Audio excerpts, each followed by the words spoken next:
my reality is that, like, with Seabiscuit, like, I have employees, and like, even if I'm not active, I had to kind of step in, because, like, my brother talked to me, and then employees started reaching out na parang like, what's gonna happen? Like, they know there's no projects. Clients aren't, like, bidding anything out, or no one's producing anything. And the reality is that we provide livelihoods for people with family and kids. And that, honestly, that was really, really stressful, because, like, I think, last month we had to kind of, like, crunch the numbers, and we realized that it was like the best thing possible that we could do for our staff. Like, instead of looking at it in a micro perspective, the macro perspective was, okay, you want to take care of them for as long as we can. But to be able to do that, something's got to give. And that would be pay cuts. So we would be able to give them, I guess, of course, it's very subjective, but I guess a certain amount that's enough for them to live per month, but we can take care of them till, like, mid-year. You know what I mean? Rather than just paying them full salaries and only being able to take care of them for, like, 2 months. So parang it's a tough thing, man. Because, like, for me talaga, we're the lucky ones. The fact that we're having this conversation, we are very, very, very privileged. And I think that's the thing. Like, I was talking to my brother na parang I was like, I wanted to help out, volunteer. I even told Snap, if you need help with the frontliners, I want to go out and help. But then they were, like, my brother was like, dude, like, you are helping na. Parang what you're doing with the teaching, with the stuff. I know you want to feel something more intense, but, like, how can you help other people when, like, maybe in 6 months you're gonna need to find a way to, like, take care of yourself. When money isn't coming in, you're gonna have to be creative with it's a different scenario now. So I think it really is it's gonna get to that point where it's gonna be survival of the fittest. You know what I mean? Or the survival of the fastest to adapt. Or the fastest to adapt. Yeah. I think that would be a little bit more appropriate. No, I like that. Fastest to adapt talaga. It's just, I think, like, there's a lot of grief talaga now. Parang I'm just like, sometimes I wake up in the morning hoping, like, fuck, that was just a bad dream. Yeah. Just a fucking bad dream. If only, man. If only. I don't know. I think that's we're just grieving talaga. It's a collective grief. Yeah. It's all different kinds of grief too, right? I mean, like, I haven't seen my daughter in 6 or 7 weeks. That's crazy, man. And I don't know when I'm going to get to see her again. How old is your daughter? She's 6. So the last time I saw her was on her birthday, first week of March. So this is the longest we've ever been apart. Damn. It's pretty tough. No, that's intense. And, like, it's frustrating. I mean, it kind of contradicts what I said earlier about them lightening the restrictions on travel and all that, but I didn't want to be selfish. Like, it sucks, man. I'm not gonna lie. Like, there's some nights, like, I'm video calling her, and then it's just, like, creeping on you, and of course, you can't show her that you're sad, because then she'll get sad, right? So you just have to be the happy dad, and then all of a sudden, Viber call is off, or whatever you use is off, and you're listening to Evidencel singing "Wag Ka Nang Umiyak." Oh shit, dude! I have girlfriend. Go, I'm ready. Like, fuck, dude. This is the longest I haven't seen my girlfriend, and it's been a lot of adjusting and adapting to, dealing with everything that both of us as individuals are dealing with, and bringing that onto the relationship as well. For sure. But thankfully, I've been able to keep a cool head, and honestly, like, that's probably also why I've been drinking a lot more, which isn't the best coping mechanism. Kind of mellow out just a bit. Yeah, actually, I've been trying more and more constantly to get into meditation, right? Yeah. And then I took Nikki's class. No way. And it was epic. Like, it was super epic. But there was something that I experienced that kind of, like, intimidated me. Yeah. So, And like now it's kind of hard to pierce that veil. I totally understand where you're coming from. Totally understand. That happens to me too. That happens to me too. How do you just you have to power through it. You have to power through it. It's like the wall is there because it's meant to be broken. But you collapse it through time. That's why they call it the practice. You gotta keep going. Even when you're resisting. And then you don't know when it's gonna happen, but the breakthrough will come though. But that's the biggest struggle. Even for me naman, my meditations aren't consistent. But like I realized though, like I've seen the difference when I was consistent for 40 days straight. Like you're just in a really different space. Parang you're able to like sift through your emotions more. You're able to be more neutral. But man, the commitment's like, it's just insane. You know, like you're carving out so much time, so much energy to just be still and channel. And I feel like with this situation, it's even harder to get into it, diba? Yeah, for sure. No, it's tough, man. It's tough talaga. I've tried to meditate, and like even 10 minutes is already like a struggle for me. I'm like, my mind is going elsewhere. Yeah, time's moving so slow. Which is crazy because I thought that once you overcome that kind of that discipline, like then like once you think 10 minutes is easy, it'll always be easy. Nope. And then all of a sudden I'm like, what the fuck? That's the learning. That's the thing about.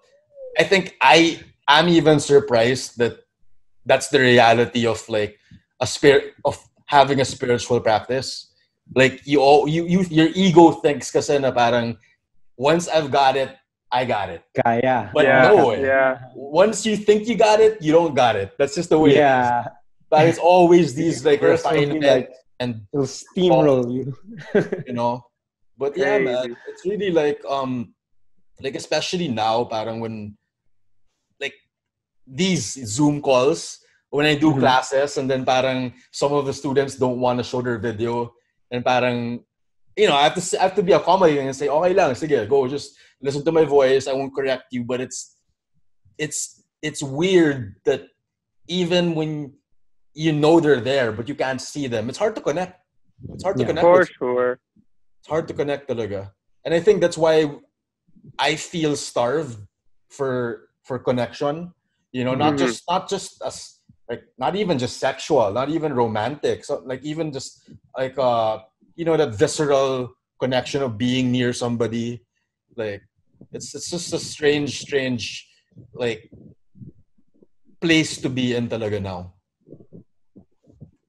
Definitely. What's interesting also is that like obviously the class really impacted me, right? And so I've been telling people about it, and I tell people what we did. Like you have to roll your eyes back and then you have to breathe really heavily, and it's like I didn't think that people would be so close to the idea. Were they? Yes. Like I'm like, dude, you should give it a try, and they're just like, no. Like just the eye rolling, they're already like, yeah. It's either they're afraid to look funny, or like even somebody was like, no, dude, I don't want to go blind, and I'm like, what? You're not gonna go blind. Fear talaga. It's really the fear of the. I mean, fuck, man. When I wasn't into this, I had this stereotypical view of the hippies. Now they're just fucking crazy. But now, I guess I'm the crazy one, right? But parang I feel like it really takes a certain, how do you say this? Openness kasi to try something out. You know what I mean? Like Kundalini pa talaga with the mantras and stuff. But I don't know, like what are your thoughts on that though? Like with like your friends who were resistant to like something that was very powerful for you. Well, what you said about the crazy, right? I feel like everybody's fucking crazy. And Agree. And people, 100%. It's just like, it's the ego that's telling you, no, I'm normal. Like, I have no problems at all. But it's really like, kinds of crazy. It's just different kinds of crazy, exactly. And so, it's just very interesting to see how things that could be helpful and that are helpful are something like is something that people are unwilling to try because of their like personal issues or whatever, like whatever. And so well, it's just it's kind of an eye opener as to seeing that all people are really on their own path and that like there's no reason to judge them at all. But also at the same time, I'm being judged, so I'm like, shit, man. Yeah. Diba? Like, Yeah. No, I feel you, man. I feel We've been you. in that state for We're quite still a in bit. that state. We've been Welcome. never ends.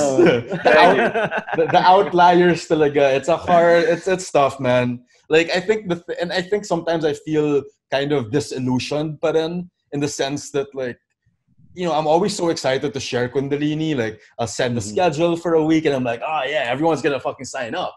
But like, Yeah. signed up, like 1, 2, and it's just parang you're right. It's everyone's on their own journey, and as much as you mean well and you want people to experience something amazing, if it's not for them, it's not for them. It calls if it calls you, it calls you, and I think like with this whole thing happening, then it's. Parang you can't judge it. Like my brother, almost all of them are super into gaming. Like Call of Duty, they're into like what do you call those COD Mobile, Nikki. There. Whatever. Get on it. They're on it, and like it's like Counter-Strike, but wilder. Yeah, but parang, I guess just something to get you out of your head. That's for them the solution. No judgment talaga. Yeah. I play a lot of COD Mobile with friends because it's fun, eh? And then it's fun.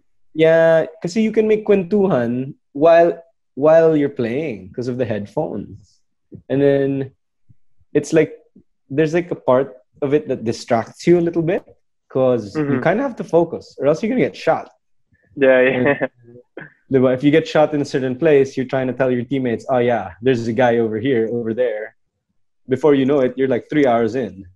That's why Nikki's brothers are like that too. Do you play?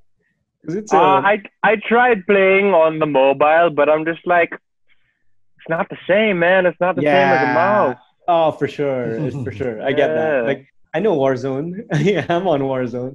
Like the COD Warzone. It's amazing. Grab it on the PS. I haven't, dude. I've been playing Animal Crossing. So it's super just like slow pace, routine. My sister's super into that. As long as it clears the head, I mean, just do it, diba? If it feels right. I mean, I can't say that there's one way to de-stress, but not at all, man. Yeah, you just have to figure out what works for you, and when you do, kind of try to stick to that as long as it's bringing positive results. And do you live close to like the sites that you work in? So I stay at a condo now. Yeah, because there are multiple sites: Manila, Pasay. There's going to be one in Alabang, Philinvestent, Quezon City. So it's a good thing. It's a really good initiative. The last thing you want to see is people sitting out on the streets waiting for a hospital bed. I would prefer that it's there. And it's not all used. If it's not all used, even better, because that means not too many people got sick. Yeah. But then there's the issue then naman na parang people have started the mass testing, but they're not testing the poor though, and like especially the people in like the more distressed areas, right? Yeah, that's the thing. When the COVID centers come up, so basically each city will be assigned to a different center, and you can just go, and then they test you. If you're positive, you're quarantined. You're brought inside. Oh wow! And then if you're showing symptoms, you're brought inside. Just like that, yeah. Yeah, for sure. Okay. So the guidelines are pretty good. The interagency task force assigned for infectious diseases, the one that I'm working with right now, they're quite good at what they do. And I have to say, the PGH doctors are very knowledgeable about how to deal with this problem using the best practices. Yeah. Nice. That's hopeful. Yeah. So, Snap, you gotta go. Yeah, I gotta go. Go ahead, man. Go ahead. We'll I hope to continue. see you. I mean, I hope this thing gets finished soon, and we can Dude, hang out hang in out in person. person. Yeah, man, for Yeah, sure. it's a totally That'll different be cool. vibe. It's a totally different. I Exactly. mean, this is already pretty fun. Like, I wish I didn't have to go, but I just, Do Dude, what you I gotta we'll got. do, have a man. drink next time. Yeah, We'll have For a sure, drink. for sure. definitely, definitely. I was reading this article about dreams lately. Parang a Mhm. lot of psychologists have been studying like the behavior of people lately because like people are having very intense dreams though, and Yeah. during the lockdown because like it's their way of sort of like coping with the stress of like this whole pandemic. Have you been remembering your dreams lately? During the morning and the afternoon, I like there are some dreams that definitely hit me, and usually those are the dreams na parang I'm wondering why it happened. Like, Mm. why did I dream that? You know what Yeah, I yeah, mean? yeah, yeah, yeah. And I also realized, like, also because I'm like, why the fuck can't I write as often as I want to? Yeah. That must be And frustrating to you too, for sure, right? it's really frustrating. Like, just yeah, it's like the whole meditation thing. Like, there are times where you just think that you can keep making music for the rest of your life, and then there are other times that last for God knows how long, where you're just like, fuck, everything I make is bullshit. Like, it all sucks. Mm. And so there was this one. I remember this super specifically a week ago or something, where I was like bothered the whole day because I realized that I have a lot of traumas that have have not yet been unblocked, Mm. Yeah. and they have a lot to do with like my relationships with women, whether it be my mother or like the girls that I used to go out with who like we didn't have closure with, all the way up to the ones that I didn't close it well with either. Yeah. But really, it's the ones where I was the victim Yeah, yeah, for sure, that of fucked course. me up. Yeah. What about you? Fuck, man. Like I think my dreams have been strange, like very visceral. Like when I wake up, I'm tired.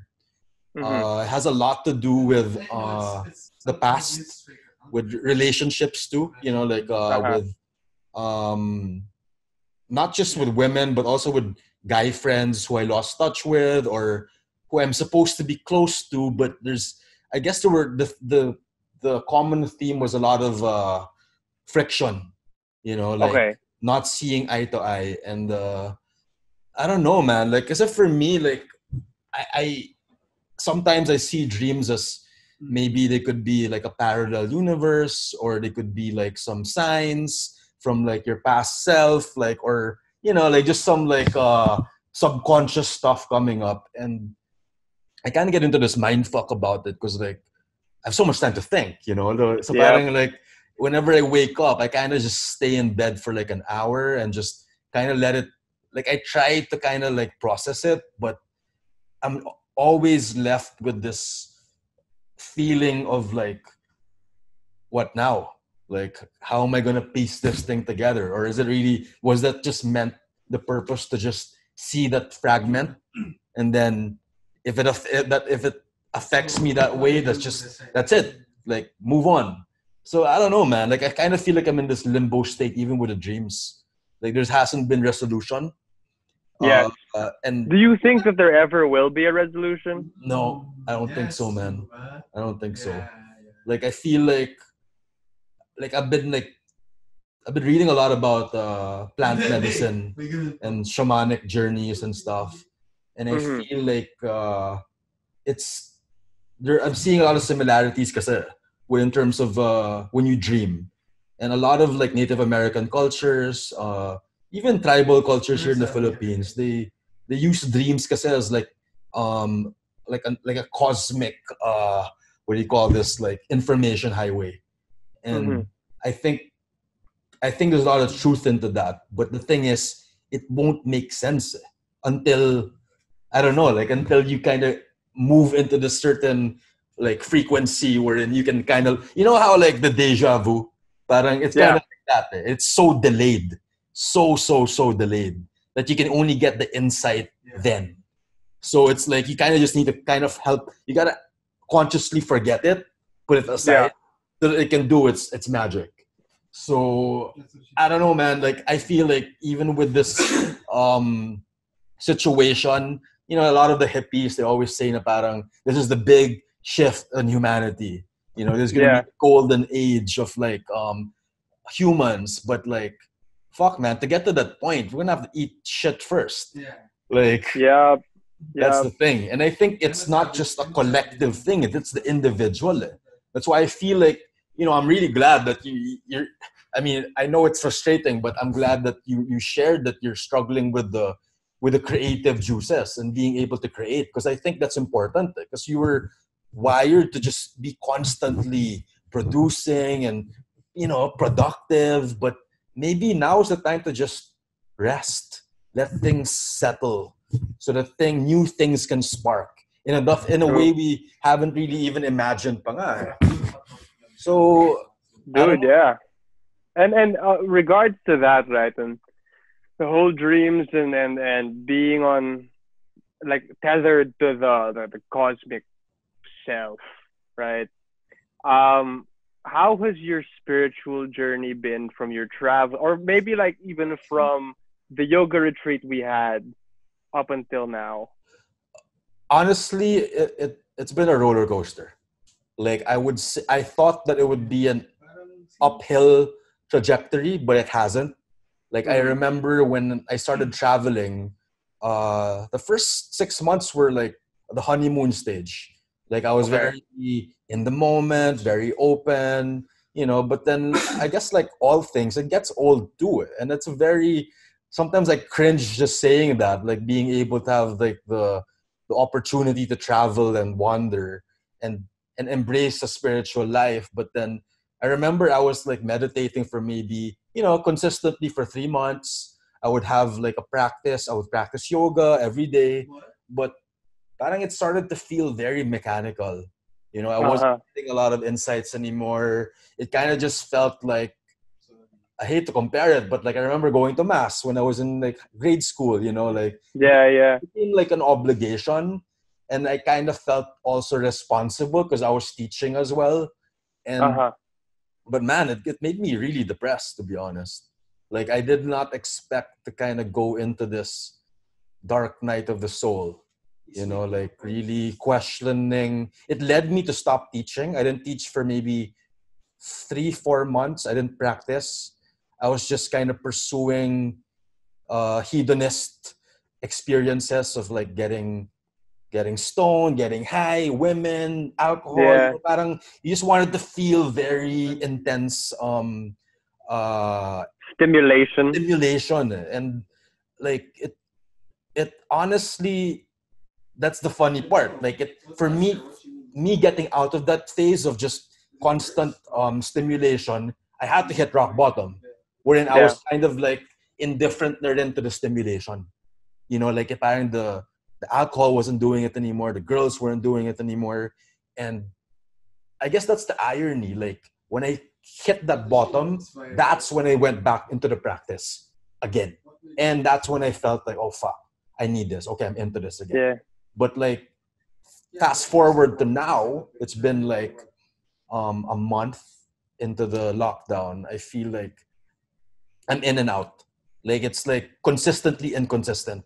You know, I'll have like every other day of like practicing, and then like maybe a week of just binging on like freaking junk food and like beer and like Netflix. Like, but I've been like following like these people I admire, and for some reason they keep talking about shadow work. And what's shadow work? Shadow work is basically working with the things you see as like bad, as counterproductive, as something like you label them as like a bad habit. Like if you drink too much, you smoke too much, you're jacking off too much, you know, stuff like that. Like unhealthy coping mechanisms. But shadow work is embracing that, like embracing it, accepting it, but also discerning at the same time. You know, you're kind of turning off that judgment, and you're going through it, but you're finding the insights in those moments, which is super, super hard because like in the moment, you're just pleasuring yourself, diba? But then you're kind of dissecting the layers. Why am I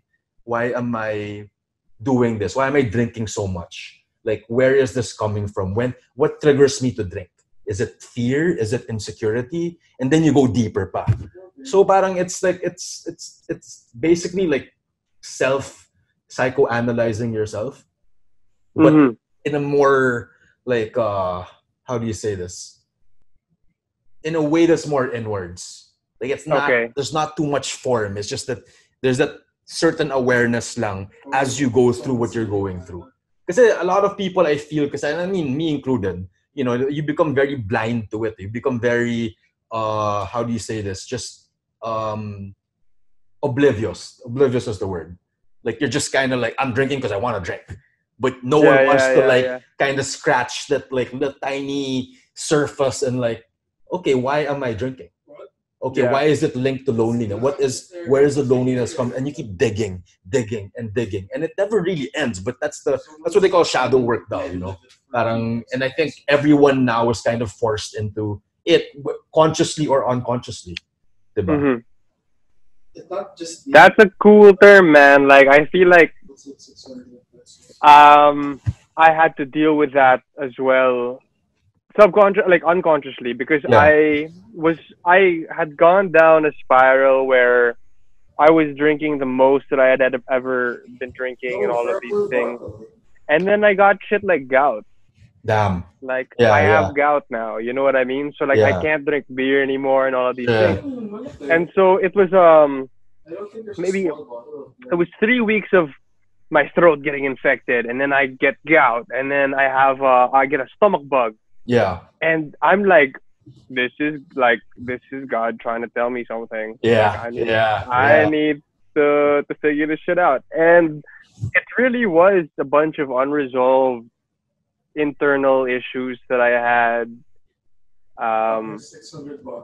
that I'm still dealing with. It's just that now I put light on it, so I'm aware of it. Yeah.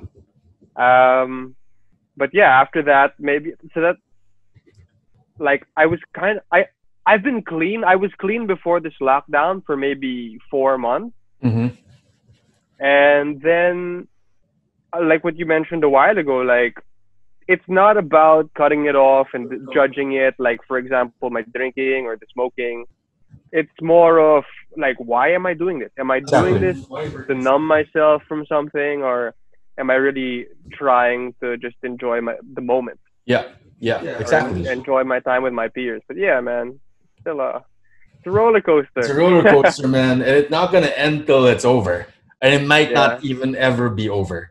So I feel like you know, like I've been seeing a psychiatrist like regularly for the last maybe 6 months, and you know, I guess I went into it very consciously, in the sense na parang I wanted to figure out the gunk, you know what I mean, with somebody who could help me navigate through it. And it was interesting to observe how, like, you know, you would think that there'd be so I mean, sometimes it's cathartic after you do a session, being able to be so totally transparent, but then it's crazy then how your body, your mind reacts to that after the session.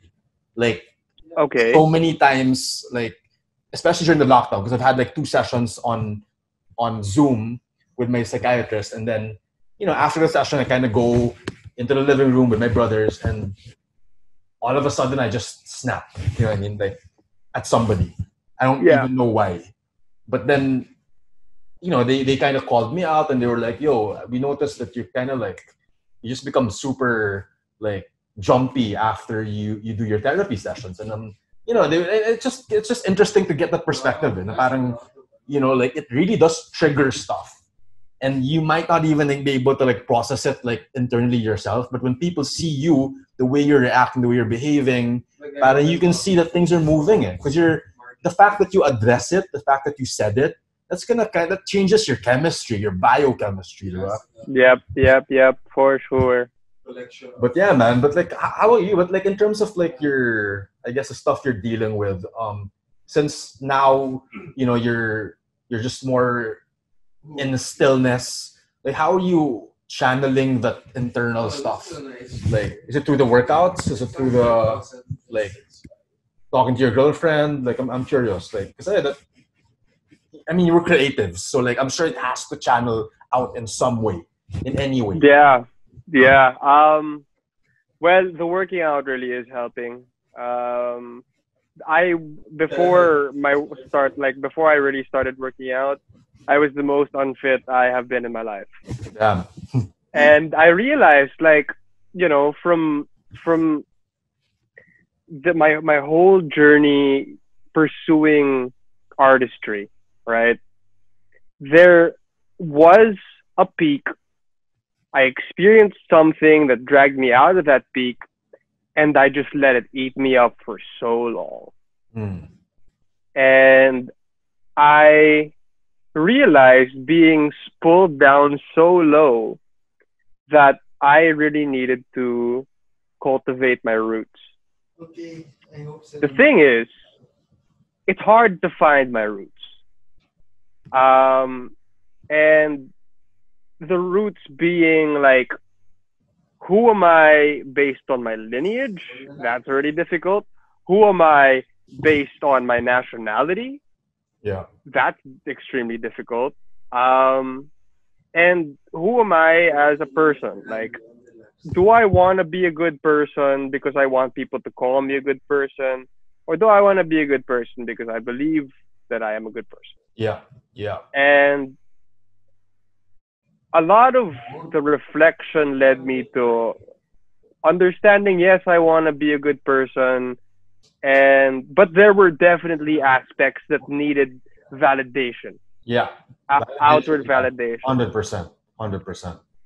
And when I realized that, I went from this level all the way to the opposite side of the spectrum, where I'm just like, well, then I just don't need to see people if I'm just looking for validation. Mm. I don't need to make any more music and release it, because what am I making music for? Am I making it for the numbers, or am I really making it because I love it? Yeah. You know what I mean?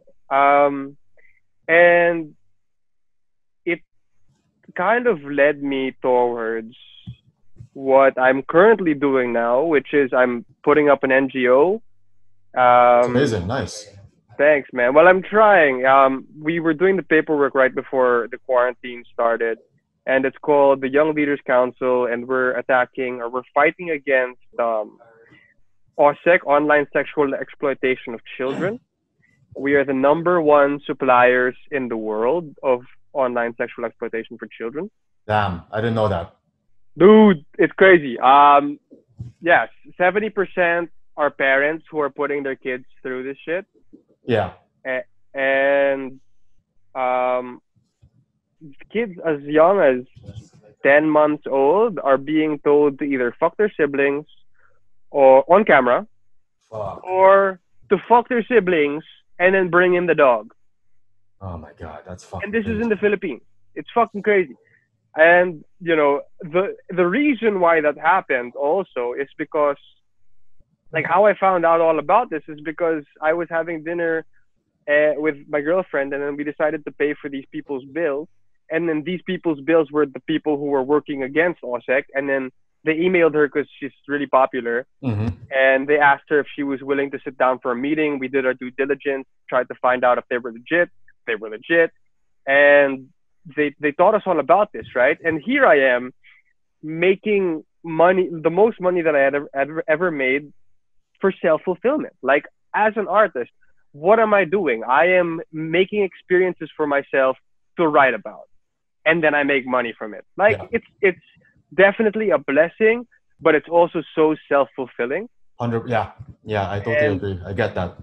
And so, like, to continue the way I was doing it while already feeling empty was kind of like trying to block off the answer that I was looking for.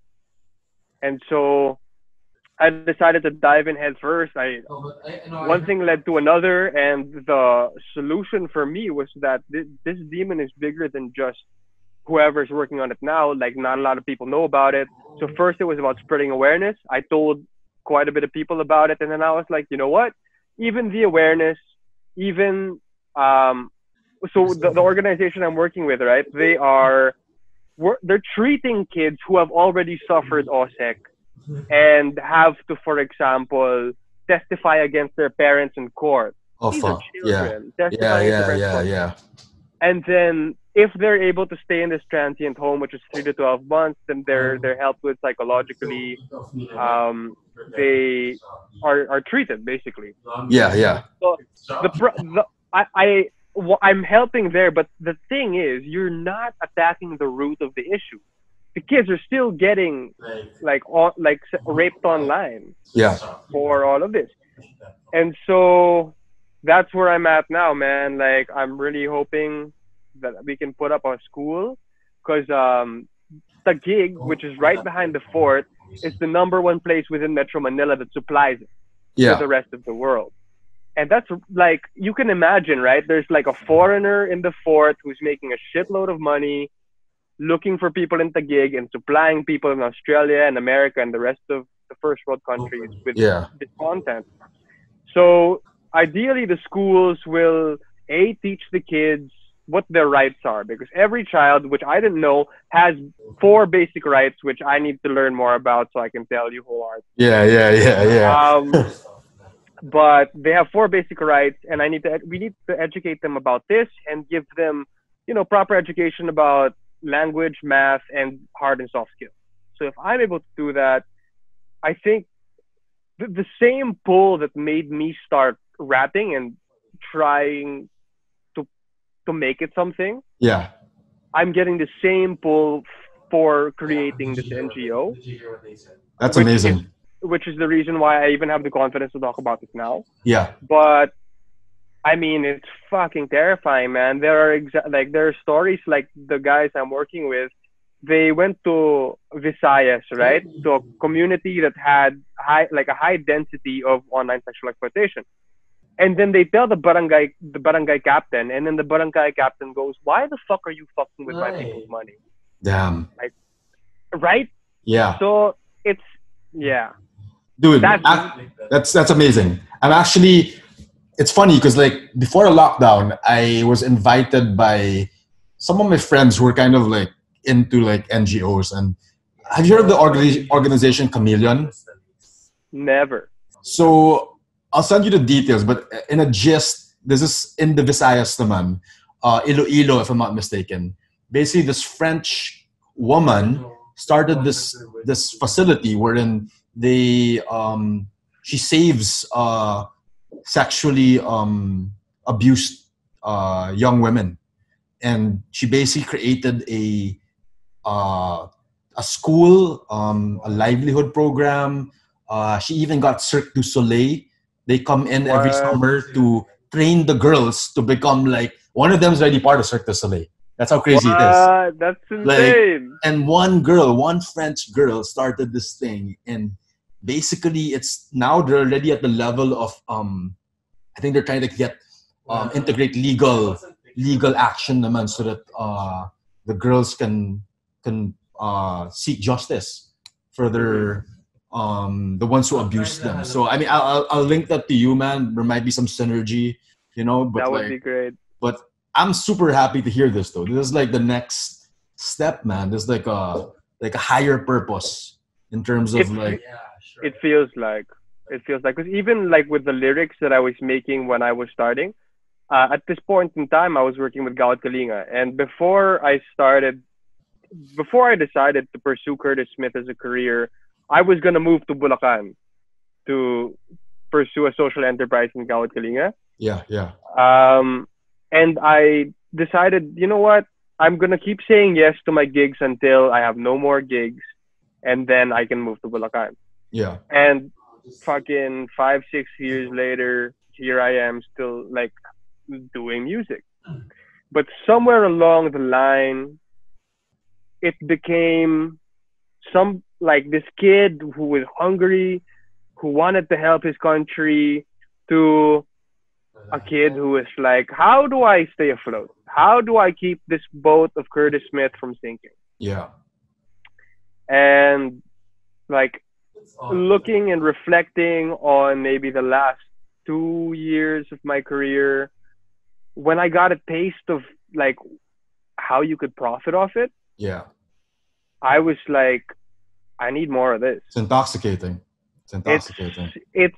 it's really like a drug, and you know, although that was like the one, like in high school, my biggest purpose was like, for example, to make my first million or anything like, or something like that.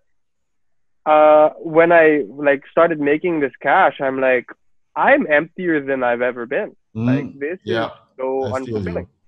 And so yeah, this is like during the yoga retreat, I was already having these feelings, and I think I was opening up Yeah, about you this a did. little You did. I bit. remember that. So here I am, man. I'm still climbing out of that hole. Yeah.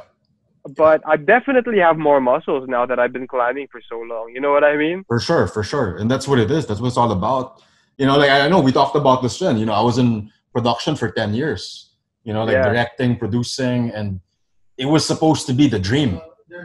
And Yep. I started making a lot of money, parang, like you said, I've never felt so empty. And the money was never enough now. Parang it was like, oh, Yeah. this much money? No. Okay, more. You know, more. And Yeah, man. what's even more surprising and more ironic was when I was on my sabbatical and I was traveling, the months wherein I was just like going out on Bumble dates, meeting up with like friends, you know, just like Yeah. drinking, eating, exploring. Those were my emptiest days. Like I was not happy. The happiest times I've had, and it's so clear when I look back talaga, was when I was helping people. When I was in the Mm-hmm. ashram, when I was in the monastery, when I was volunteering, when I was teaching. Like I realized that it's service talaga. Like your life will become empty if you don't serve. No matter how much you have, how much stimulation you have, no matter how high you are, it's just gonna get totally like a void. But the more you give, like honestly, lately, like ever since I started teaching, like I only started teaching in the lockdown, like maybe a few weeks ago. Before that, I was just like, you know, like you're just numb. You're just so damn numb with the Netflix, the eating, the alcohol, the smoking. But that hour that I spend in teaching, it's like this is the best version of me, and I want to keep Yeah. hearing that voice because you hear it there. You hear yourself talking, and you're like, "Fuck, man, yeah, you're better this This way." is the element. This is This like is it. element version. Yeah, Yeah. yeah, you know what I mean. So parang, dude, let's chase that, man. Even during this whole crisis, chase this because you can still help people. It's just gonna be Yeah. just a challenge, talaga. It is. It is. And like I've been trying to do my small part and helping the victims. But it's also gotten to a point where there are so many of these invitations to donate and like I don't have that much money, you know what I Yeah, mean? Like yeah, I yeah, can't give it to all of them. yeah, I yeah, can't I yeah. can't do all these online gigs for free, you know what I mean? Yep. I hear So you, man. it's it's it's it's a slippery slope, but I mean I think like for the last couple of days what I've been focusing on really are the branding, because I need to understand really what branding is, and not in a commercial sense, but really like what are your values, what is really, how would you define a vision mission, Yeah. and that goes hand in hand with the book I've been slowly reading called Pencils of Promise by Adam Braun. Okay. And Adam Braun is the brother of Scooter Braun, who is like the manager of like Taylor Swift Oh, and cool. Okay. Justin Bieber and stuff like that. So Adam Braun took the exact opposite route, and he started this NGO called Pencils of Promise, and he has over 500 schools now all over the Wow. world. And Amazing. he has a Amazing. book. It's amazing, and he came out with this book, and this book has literally been my blueprint, and that's why I'm reading it so slowly, because I'm the type of person, if I finish a book, ask me about it a month later, and I forget like 50% of the information Yeah. that I've Yeah. absorbed.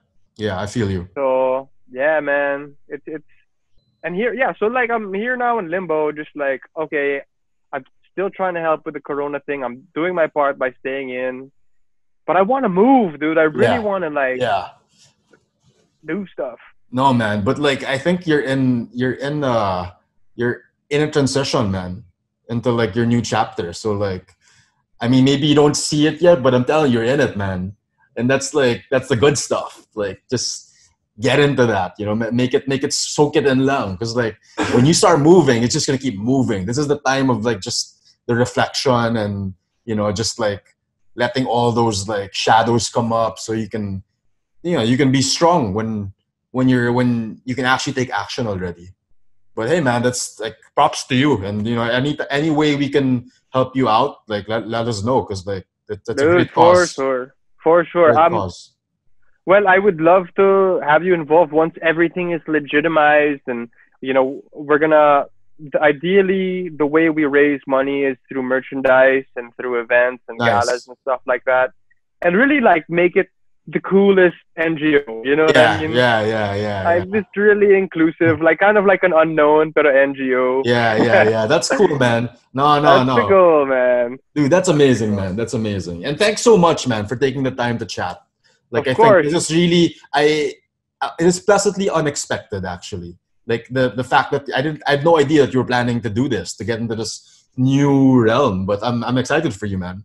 Really Thank excited for you. you. But before we hang up, I gotta ask you, like, what is it that you're kind of charging up for once the world opens up again? What like is the what is the direction that you want to take for yourself? Honestly, I think it became really clear to me, especially the last maybe 2 months, because I was getting offers kasi to like go back into production and to direct again. Not even with Seabiscuit, but with other companies. But I would always say no. There was Mm-hmm. always this lot of hesitation and parang like not feeling it, because I realized that I really wanna share everything I've learned, not just in yoga and meditation, but like in terms of mental health, in terms of like just being able to kind of navigate through life, like so Mm-hmm. parang I want to be able to find that balance between, because I think I want to like target as many people as I can, and the only way to do that is to get into the corporate world.